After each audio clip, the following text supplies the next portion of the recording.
Friends good morning. ఈరోజైతే మేము 4కే లేసాను. Farm house దగ్గర ఉన్నాము. ఈరోజు చాలా కూల్ ఉంది, ప్రశాంతంగా బాగుంది వాతావరణం. అయితే ఇక్కడ ఫ్రెండ్స్ మైసమ్మ గుడి మా ఫామ్ దగ్గర ఫస్ట్ మేము పెట్టుకుంది ఇక్కడ మైసమ్మ అమ్మవారిని నిలుపుకున్నాం.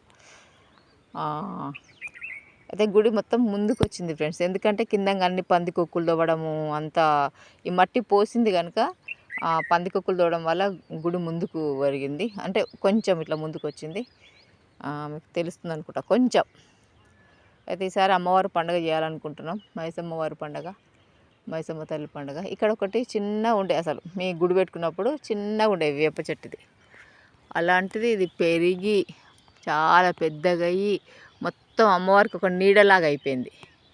దీని వేర్లతో కూడా చుట్టూ చిన్న చిన్న చెట్లు కూడా మొలుస్తున్నాయి. అయితే వేప చెట్లకు అప్పుడు రోగం వచ్చినాయి, అన్నీ ఎండిపోయినాయి కదా, చాలా వరకు ఎండిపోయినాయి కదా.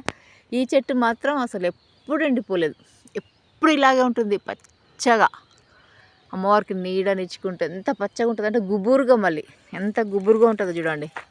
మొత్తం మనం ఏదో పందిరి వేసినట్టే ఉంటుంది, చాలా గుబురుగా ఉంటుంది. గ్యాప్స్ చాలా తక్కువ, నిండుగా ఉంటాయి కొమ్మలు, పచ్చగా ఉంటుంది, చాలా బాగుంటుంది. అమ్మవారికి అయితే ఈసారి పండుగ చేయాలనుకుంటున్నాం. ఇట్లా ఉంది ఫ్రెండ్స్ ఇక్కడ అమ్మవారి గుడి. డోర్ అంతా వచ్చేసింది ముందుకి. ఓకే ఫ్రెండ్స్, వెదర్ అయితే చాలా బాగుంది ఇక్కడ. మా కోళ్ళు కూడా అన్ని లిఫ్టింగ్ అయిపోయినాయి, ఫామ్ క్లీన్ అయింది. అది పౌల్ట్రీ ఫామ్ మొత్తం క్లీన్ అయిపోయింది, అలుకు పెట్టేశాము.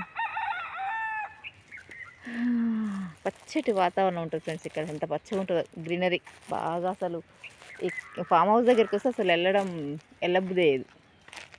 చల్లగా, అవన్నీ కానుగు చెట్లు, ఫామ్ చుట్టూతో పెట్టాము కానుగు చెట్లు, ఇవన్నీ పచ్చగా ఉంటాయి ఎప్పుడు. ఇక్కడ ఫామ్ ఆయిల్ తోట, ఫామ్ ఆయిల్ చెట్లు. అమ్మవారు పక్కన ఉంది చెట్టు, ఎంత పెద్దగా అయింది చూడండి. ఇది ఇంకొక చెట్టు చిన్నగా ఉంది, అమ్మవారి దగ్గర ఈ రెండు ఉన్నాయి. ఒకటేమో ఎంత పెద్దగా అయింది చూడండి, ఇదేమో ఎంత చిన్నగా ఉంది.